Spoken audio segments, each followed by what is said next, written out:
नमस्कार साथियों। आर्थिक भूगोल की कड़ी में हम आगे बढ़ते हुए आज मानव के आर्थिक क्रियाओं से संबंधित विषय पे चर्चा करेंगे। मानव अपने जीवन यापन के लिए जो भी क्रियाएं करता है उनमें अर्थ अर्जन के लिए जो क्रिया करता है उन्हें आर्थिक क्रिया कहते हैं। इन आर्थिक क्रियाओं से मानव क्रय विक्रय करता है, लेन देन करता है और अपना जीवन यापन करता है।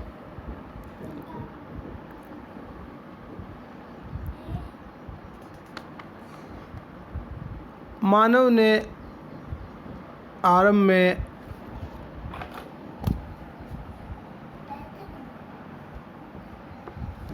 आखेट से जीवन यापन शुरू किया था। धीरे धीरे कृषि करना, पशुपालन, उद्योग व्यापार के साथ साथ वर्तमान स्वरूप तक पहुंच गया। इन समस्त क्रियाओं का आज हम वर्णन करेंगे, इन पर हम चर्चा करेंगे। मानव के जीवन में धन का बहुत महत्व है और धन अर्जन करने के लिए, अर्थ अर्जन करने के लिए मानव को बहुत मेहनत करनी पड़ती है। सर्वप्रथम मानव ने एकत्रित करने के लिए अपने जीवन का आरंभ किया और वो भोज्य पदार्थों को इकट्ठा करता था। वो जंगलों से फल कंद जानवरों के आखेट कर मछली पकड़ कर करता था। उसके बाद में पशु चारण शुरू किया और पशुओं को पालतू बनाना शुरू कर दिया। साथ में स्थायी कृषि भी करने लग गया। अस्थायी कृषि के उपरांत मानव स्थायी कृषि की ओर बढ़ा और भूमि को उपजाऊ करने के लिए उसमें गोबर, खाद आदि का उपयोग करने लग गया। फिर धीरे धीरे मानव स्थायी निवास भी करने लग गया और स्थायी कृषि आधारित उद्योगों को भी स्थापित करने लग गया। सिंचाई के साधनों का विकास किया और अपने आसपास के क्षेत्र को विकसित करने के लिए अनेक अधोरचनाओं का भी निर्माण किया। कृषि के बाद कुटीर उद्योग का विकास करने लग गया। पहिया, छोटी गाड़ियाँ,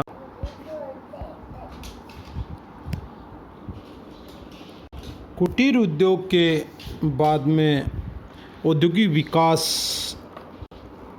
आरंभ किया। भाप का इंजन शक्ति के रूप में उपयोग किया जाने लग गया और औद्योगिक क्रांति की शुरुआत हुई और वर्तमान का जो चरम विकास काल है वो शुरू हो गया, जिसमें जापान, अमेरिका, चाइना, यूरोपीय देश और वर्तमान में भारत, ब्राज़ील, दक्षिणी अफ्रीका जैसे देशों में प्रतियोगिता आरंभ हो गई।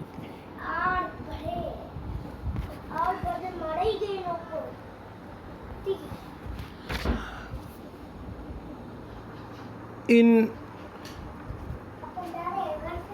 प्रतियोगी काल के बाद में मानव बहुत ही तेज गति से आर्थिक क्रियाओं में नए नए सुधार लाना शुरू कर दिया और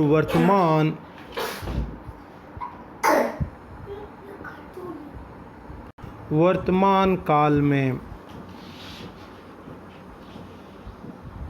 मानव गुफाओं से निकलकर महलों से होते हुए आसमान छूती हुई बिल्डिंगों में रहने लग गए।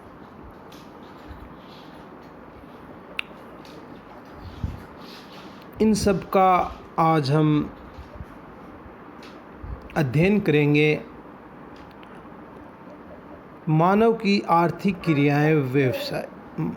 मानव ने अपने जीवन यापन के लिए जो भी क्रिया करता है उन्हें आर्थिक क्रिया कहते हैं। मानव ने आरंभ में जंगलों से शुरू होते हुए और वर्तमान में महलों से होते हुए उद्योग की नई परिभाषा के साथ अपने आप को स्थापित किया है। आर्थिक भूगोल में मानव के 5 व्यवसाय बताए गए हैं, जिसमें प्राथमिक क्रियाएं, जिसके अंतर्गत आर्थिक कृषि, संग्रह, खनन, मत्स्य, द्वितीयक क्रियाओं में विनिर्माण, संसाधनों का निर्माण, भवन, पुल, ऊर्जा उत्पादन आदि। तृतीयक क्रियाओं में खुदरा तथा थोक व्यापार, व्यक्तित्व तथा व्यावसायिक सेवाएं, प्रशासन, परिवहन, मनोरंजन, समाचार। चतुर्थ क्रियाओं में सूचना, शोध, प्रबंधन और पंचम क्रिया में उच्च कार्यकारी, निर्णयकर्ता आदि प्रमुख 5 व्यवसाय हैं, आर्थिक क्रियाएं हैं मानव की। इनमें हम प्राथमिक क्रिया, जिसमें मानव ने आखेट से शुरू किया था, उसके ऊपर विस्तार से चर्चा करेंगे। प्राथमिक क्रिया वो समस्त क्रियाएं जिसमें मानव प्रत्यक्ष अप्रत्यक्ष रूप से वातावरण के संपर्क में रह के अपना जीवन यापन करता है, प्राथमिक क्रियाएं कहलाती हैं। इनके अंतर्गत मानव आदि काल से प्रकृति से जुड़ा हुआ है और जितने भी प्राकृतिक संसाधन हैं उनसे ही मानव अपने जीवन को जोड़कर अपना जीवन यापन करता आया है। इन आर्थिक क्रियाओं का संबंध पृथ्वी के प्राकृतिक संसाधनों के दोहन से है तथा उत्पादन चक्र इन्हीं क्रियाओं से प्रारंभ होता है। पृथ्वी पर मानव के अस्तित्व की 95% क्रियाकलाप ही जीवन निर्वाह के साधन रहे हैं और प्रकृति या भूमि से प्रत्यक्ष रूप से संबंधित होने के कारण इन्हें प्राथमिक उत्पादन भी कहते हैं। प्राथमिक क्रियाओं में शिकार करना, मछली पकड़ना, संग्रहण करना, पशुपालन, लकड़ी काटना, आदिम कृषि, खनन आदि आर्थिक क्रियाएं शामिल हैं। वर्तमान में विकासशील देशों की श्रम शक्ति का बड़ा हिस्सा प्राथमिक क्रियाओं में लगा हुआ है। नेपाल है, रवांडा है, नाइजीरिया की 20% श्रम शक्ति प्राथमिक क्रियाओं में है, जबकि विकसित देशों में ये अनुपात बहुत कम है, 3 से लेकर 5% के मध्य। प्राथमिक क्रियाओं में लगे लोगों को रेड कॉलर श्रमिक कहते हैं। प्रमुख प्राथमिक क्रिया हैं वो आखेट करना, संग्रहण करना, खेती करना, पशुपालन एवं खनन है।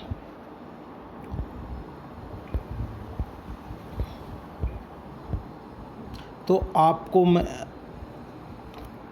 अपने आसपास के वातावरण से देखना है, हम प्रकृति के नज़दीक रह के कौन सा कार्य करते हैं, वो हमारी सभी क्रियाएं प्राथमिक क्रियाएं कहलाएंगी। मानव ने वातावरण के साथ समायोजन करते हुए अपना विकास किया है और जिसमें मानव अपने उन्नति के नए नए अध्याय लिखे हैं। कच्चा पदार्थ है वो आज भी मानव प्राकृतिक स्रोतों से, वातावरण से, प्रकृति से प्राप्त कर रहा है। तो वो सभी कच्चा पदार्थ जो हम प्रकृति से प्राप्त करते हैं और कौन कौन सी क्रियाओं से प्राप्त करते हैं, वो सारी क्रियाएं हमारे प्राथमिक क्रियाएं हैं, प्राथमिक व्यवसाय।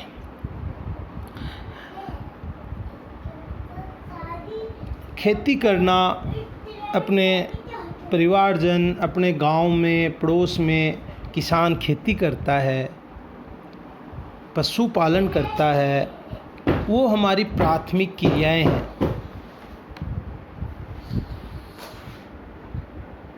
जंगलों से संग्रहण करते हैं, आदिवासी हैं, संग्रहण करते हैं उन पदार्थों का, फिर बाज़ार में अदला बदली या धन अर्जन के लिए बेचते हैं। तो प्रकृति से इन पदार्थों को इकट्ठा करके अपने संग्रहण करने तक ये प्राथमिक क्रियाएं हैं। पशुपालन है, हमारे समाज में हम देखते हैं कई प्रकार के लोग मवेशी पालते हैं, वो उनका व्यवसाय है, वो भी प्राथमिक व्यवसाय कहलाएगा। खनन करना, खदानों में कार्य कर रहे हैं लोग, खनन कर रहे हैं, लोहा आवश्यक है, तांबा आवश्यक है, पेट्रोलियम पदार्थ, इनका खनन कर रहे हैं हम, ये भी अपना प्राथमिक व्यवसाय के अंतर्गत आता है। मछली पकड़ना, मछली पालना भी हमारा प्राथमिक व्यवसाय है। इनके साथ हम अन्य कार्य करते हैं, जितने भी प्रकार के प्राथमिक कार्य हैं, इनके रूप में प्राथमिक वस्तुओं के रूप में परिवर्तन करके हम इनको बाज़ार में बेचने का कार्य करते हैं। तो यहाँ जब परिवर्तन शुरू हो जाता है तो वहाँ से द्वितीय व्यवसाय शुरू हो जाता है।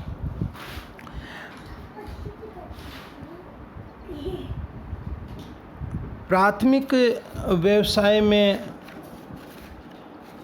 आखेट है, ये आरंभिक कार्य माना गया है। इसमें अनेक जनजातियां आज भी इस व्यवसाय में लगी हुई हैं, जैसे पिग्मी है, अफ्रीकी देशों में बसने वाली पिग्मी जनजाति इस व्यवसाय को प्रधानता से कर रही है। बुशमैन है, दक्षिणी अफ्रीका के कालाहारी मरुस्थलीय जनजाति बुशमैन।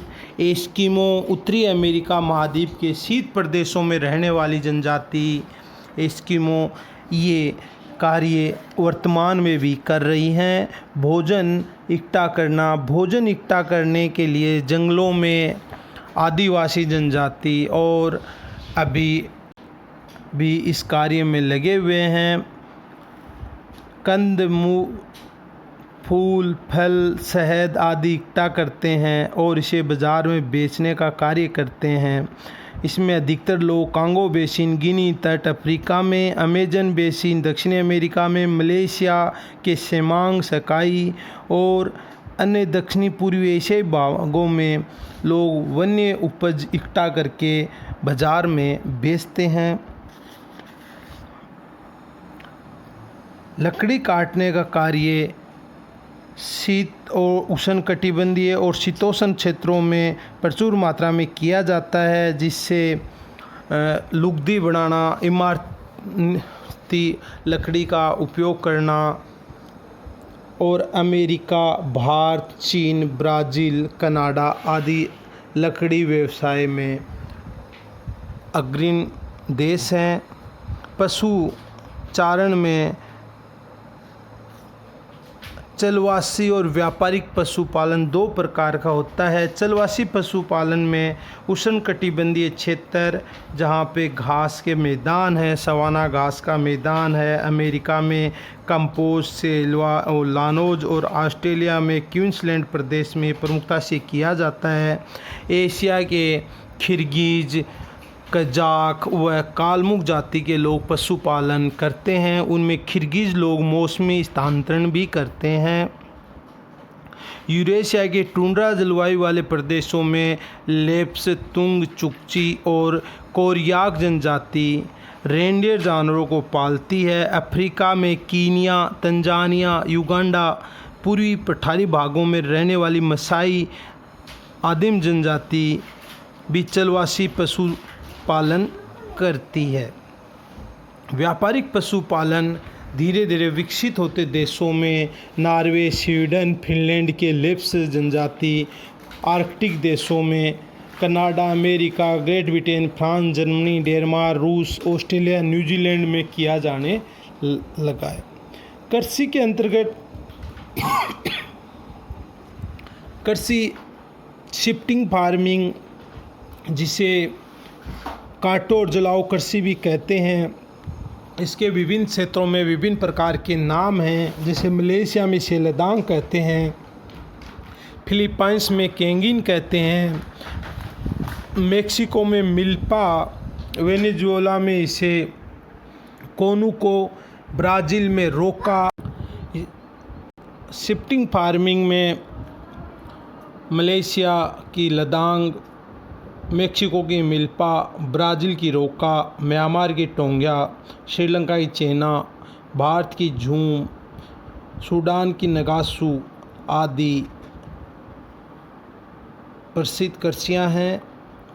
भारतीय उत्तरी पूर्वी भाग में निवास करने वाली नागा, कुकी, चकमा जनजातियाँ शिफ्टिंग फार्मिंग करती हैं। इसे झूम कृषि के नाम से जाना जाता है। इसके उपरांत धीरे धीरे प्रारंभिक स्थायी कृषि और फिर आधुनिक कृषि की शुरुआत हुई। वर्तमान में गहन निर्वाह कृषि भी भारत में की जाने लग गई और अभी व्यापारिक कृषि के साथ साथ रोपण कृषि का भी वक्त शुरू हुआ और वर्तमान में अनुत्पादक कृषि, व्यापारिक कृषि के रूप में साथ में पशुपालन का भी दौर चलता रहा और आज के दिन पॉली हाउस में कृषि की जाने लग गई। यानी कहने का मतलब है जो अस्थायी कृषि थी वो धीरे धीरे व्यावसायिक कृषि में बदल गई और अधिकतम लाभ के हिसाब से कृषि की जाने लग गई। प्राथमिक क्रियाओं में जो भी समस्या है वो आप कमेंट्स में ज़रूर बताएं।